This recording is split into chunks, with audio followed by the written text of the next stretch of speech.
जी स्वागत है आप सभी का आपके अपने channel all is one exam में। हम बीएड फर्स्ट ईयर के बाल्यावस्था एवं अभिवृद्धि विषय के क्वेश्चंस को कर रहे हैं, जिसमें आपकी 2 यूनिट कंप्लीट हो चुकी हैं और जो 3rd यूनिट है उसके क्वेश्चंस भी हम कर चुके हैं। अगर आपने वो क्लासेस नहीं देखी हैं तो प्लेलिस्ट में जाकर उन्हें भी ज़रूर से देख लीजिएगा।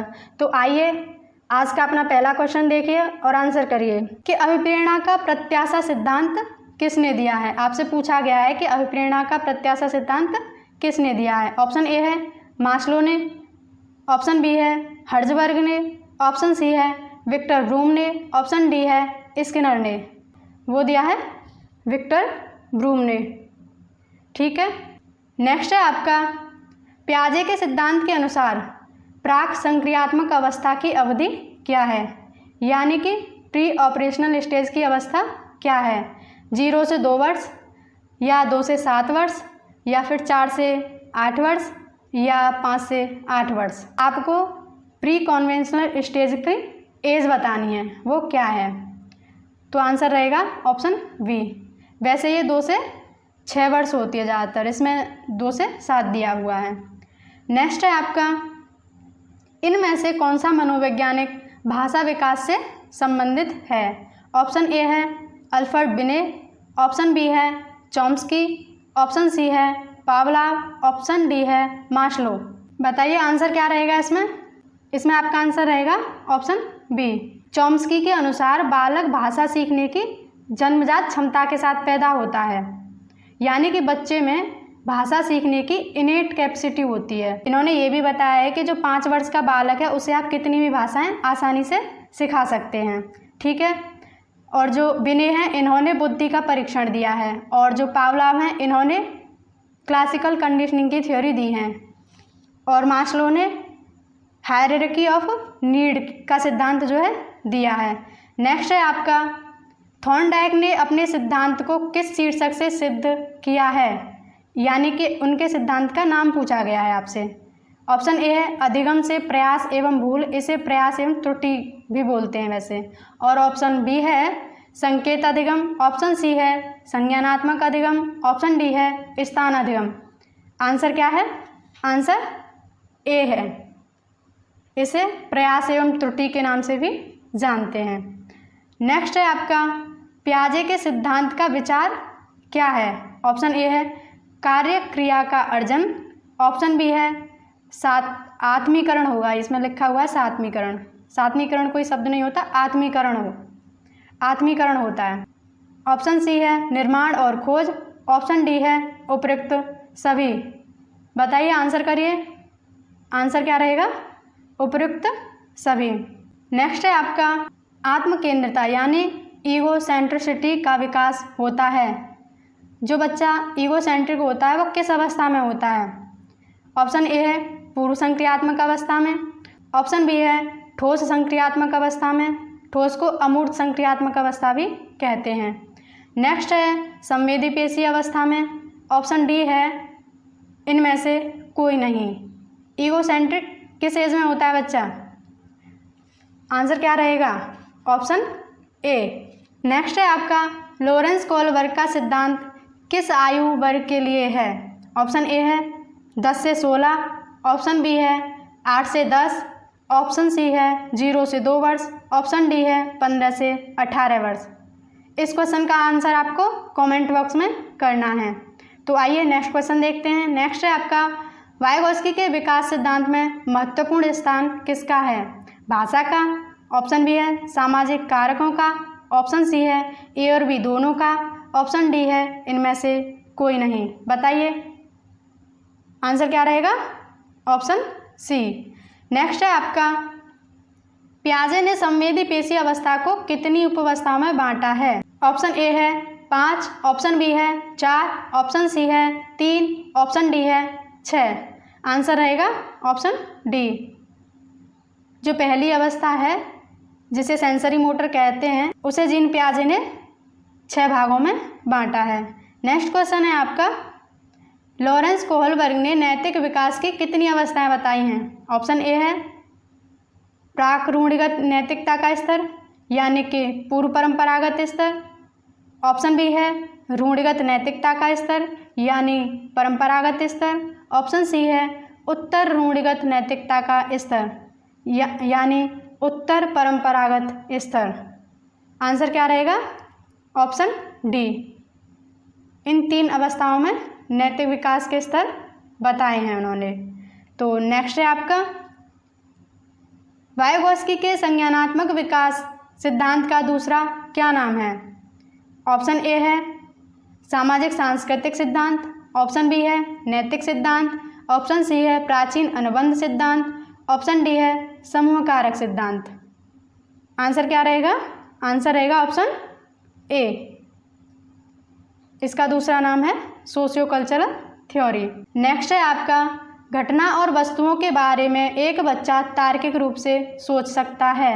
ये पियाजे की कौन सी अवस्था है? आपसे पूछा गया है कि किस स्टेज में बच्चा घटना और वस्तुओं के बारे में तार्किक रूप से सोच सकता है। ऑप्शन ए है sensory motor stage, option B है प्रारंभिक संचालन प्रक्रिया, ऑप्शन सी है मूर्त संचालन प्रक्रिया, ऑप्शन डी है औपचारिक संचालन प्रक्रिया। तो आंसर क्या रहेगा आप कि सेंसरी मोटर में गोल डायरेक्टर बिहेवियर करने लगता है, ऑब्जेक्ट परमानेंस। तो आइए नेक्स्ट क्वेश्चन पे चलते हैं। नेक्स्ट है आपका शिक्षा मनोविज्ञान की उत्पत्ति का वर्ष कौन सा माना जाता है? ऑप्शन ए है 1947, ऑप्शन बी है 1920, ऑप्शन सी है 1940, ऑप्शन डी है 1900। आंसर करिए। आंसर क्या रहेगा? आंसर रहेगा ऑप्शन सी। नेक्स्ट है आपका निम्न में से किसका बच्चे की सामाजिक मनोवैज्ञानिक आवश्यकताओं के अनुसार संबंध नहीं है? ऑप्शन ए है सामाजिक अनुमोदन अथवा सराहना की आवश्यकता, ऑप्शन बी है संवेगात्मक सुरक्षा की आवश्यकता, ऑप्शन सी है शरीर से अपशिष्ट पदार्थों का नियमित रूप से निकालना, ऑप्शन डी है सानिध्य की आवश्यकता। तो आंसर क्या रहेगा? Option C. ये जो है सामाजिक मनोवैज्ञानिक आवश्यकताओं के साथ रिलेटेड नहीं है।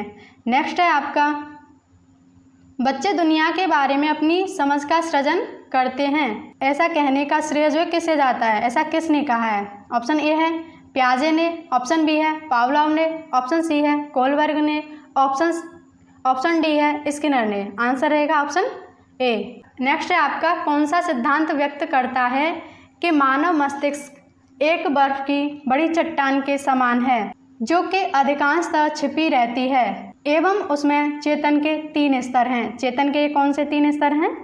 इद, ईगो और सुपर ईगो। ऑप्शन ए है गुण सिद्धांत, ऑप्शन बी है मनोविश्लेषणात्मक सिद्धांत, ऑप्शन सी है व्यवहारवाद सिद्धांत, ऑप्शन डी है प्रकार सिद्धांत। बताइए इसमें आपका आंसर रहेगा ऑप्शन बी मनोविश्लेषणात्मक सिद्धांत। ये जो है सिगमंड फ्राइड का है और ऐसा जो कहा है उन्होंने ही कहा है। चेतन, अचेतन और अचेतन की बात भी वही करते हैं। ईगो, सुपर ईगो और इद, ईगो और सुपर ईगो की बात भी वही करते हैं। नेक्स्ट है आपका पियाजे के संज्ञानात्मक विकास के चरणों के अनुसार इंद्रिय जनित अवस्था किससे संबंधित है? इस क्वेश्चन को हम कर चुके हैं। आंसर रहेगा बी। नेक्स्ट है आपका कोहलबर्ग के अनुसार शिक्षक बच्चों में नैतिक मूल्य का विकास कैसे कर सकते हैं? इसमें आपका ऑप्शन है कैसे व्यवहार किया जाए इस पर एक कठोर निर्देश देकर या धार्मिक शिक्षा को महत्व देकर, ऑप्शन सी है व्यवहार के स्पष्ट नियम उन्हें बता दिए जाएं कड़ाई से। ठीक है। और नेक्स्ट है आपका नैतिक मुद्दों पर आधारित चर्चाओं में उन्हें शामिल करके। तो आंसर रहेगा ऑप्शन डी। नेक्स्ट है आपका एक शिक्षिका पाठ्य वस्तु और फल सब्जियों के कुछ चित्रों का प्रयोग करती है, ठीक है, और अपने विद्यार्थियों से चर्चा करती है। ठीक है। विद्यार्थी जानकारी को अपने पूर्व ज्ञान से जोड़ते हैं और पोषण की संकल्पना को सीखते हैं।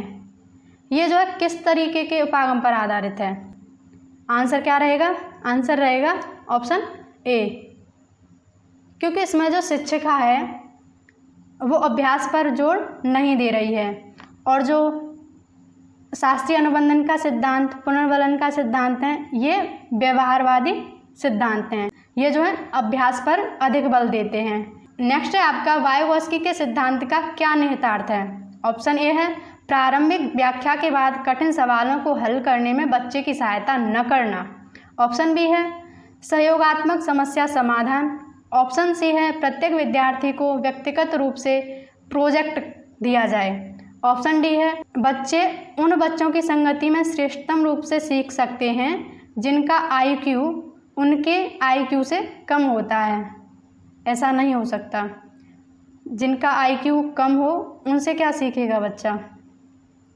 तो क्या आंसर रहेगा आपका आंसर रहेगा ऑप्शन बी सहयोगात्मक समस्या समाधान। नेक्स्ट है आपका पियाजे मुख्यतः किस क्षेत्र में अपने योगदान के लिए जाने जाते हैं। भाषा के क्षेत्र में। ऑप्शन बी है संज्ञानात्मक विकास में। ऑप्शन सी है नैतिक विकास में। ऑप्शन डी है सामाजिक विकास में। भाषा विकास में कौन जाने जाते हैं, वो जाने जाते हैं चॉम्स्की। और पियाजे किसके लिए जाने जाते हैं, वो जाने जाते हैं संज्ञानात्मक विकास के क्षेत्र में। नेक्स्ट है आपका बालकों की सोच अमूर्तता की अपेक्षा मूर्त अनुभवों एवं प्रत्ययों से होती है, वो किस अवस्था में होती है। ऑप्शन ए है 7 से 12 वर्ष। ऑप्शन बी है 12 से 18 वर्ष।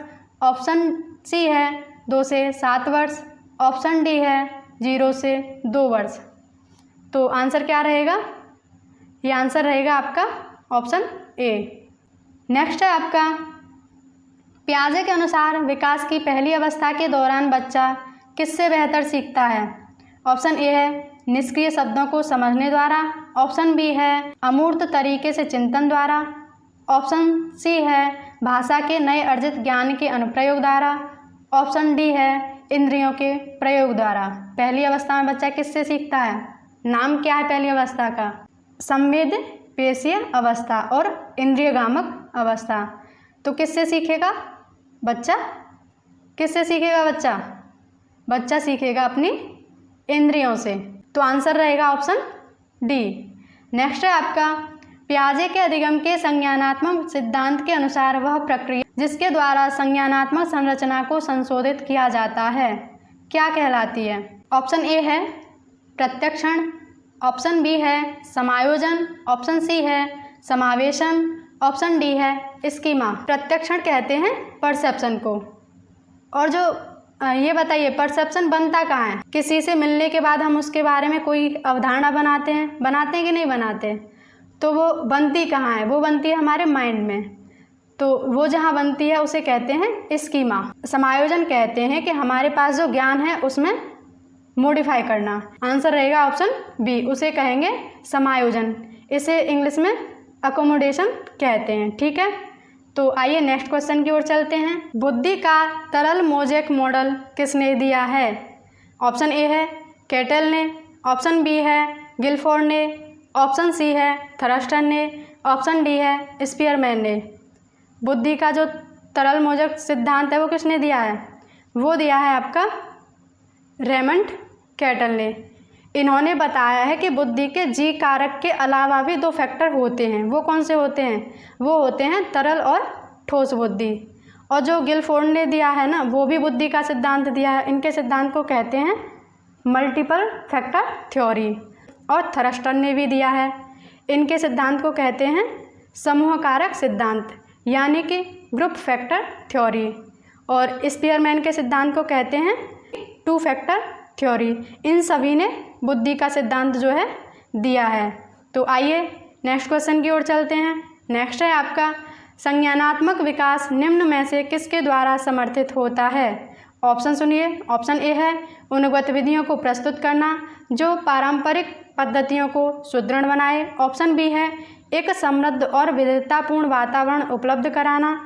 ऑप्शन सी है सहयोगात्मक की अपेक्षा व्यक्तिगत गतिविधियों पर अधिक ध्यान केंद्रित करना। ऑप्शन डी है जितना संभव हो उतना आवृत्ति से संगत और सुनियोजित परीक्षाओं का आयोजन करना। क्या आंसर रहेगा, आंसर रहेगा ऑप्शन बी एक समृद्ध और विविधतापूर्ण वातावरण उपलब्ध कराकर। ठीक है, नेक्स्ट है मनोसामाजिक सिद्धांत निम्नलिखित में से किस पर बल देता है। ऑप्शन ए है उद्दीपन व प्रतिक्रिया पर, ऑप्शन बी है लिंगीय व प्रसुप्ति स्तर पर, ऑप्शन सी है उद्यम के मुकाबले में हीनता स्तर, ऑप्शन डी है क्रिया प्रसूत अनुबंधन। आंसर रहेगा ऑप्शन सी। नेक्स्ट क्वेश्चन है आपका, किसके विचार से बच्चे सक्रिय ज्ञान निर्माता तथा नन्हे वैज्ञानिक हैं जो संसार के बारे में अपने सिद्धांत की रचना करते हैं? Option A Pavlov, option B Jung, option C पियाजे, ऑप्शन डी स्किनर। किसने माना है बच्चे को जो है नन्हा वैज्ञानिक? आंसर रहेगा जीन पियाजे। नेक्स्ट है आपका, वाइगोत्स्की के सिद्धांत में विकास के निम्नलिखित में से कौन से पहलू की उपेक्षा की गई है? ऐसा कौन सा ऑप्शन है जिसकी उन्होंने उपेक्षा की है? इनमें से आपको ये बताना है। आपको बताना है कि किसकी उपेक्षा वाइगोत्स्की ने अपने सिद्धांत में की है। ऑप्शन ए है सामाजिक, ऑप्शन बी है सांस्कृतिक, ऑप्शन सी है जैविक, ऑप्शन डी है भाषाई। तो सामाजिक तो हो नहीं सकता, समाज को तो उन्होंने बहुत महत्वपूर्ण माना है, संस्कृति को भी और भाषा को भी। तो आंसर क्या रहेगा? ऑप्शन सी जैव की उन्होंने उपेक्षा की है। तो आपकी 3rd यूनिट जो है यहीं कंप्लीट होती है। हम फिर मिलेंगे एक नई यूनिट के साथ। तब तक के लिए take care and bye bye.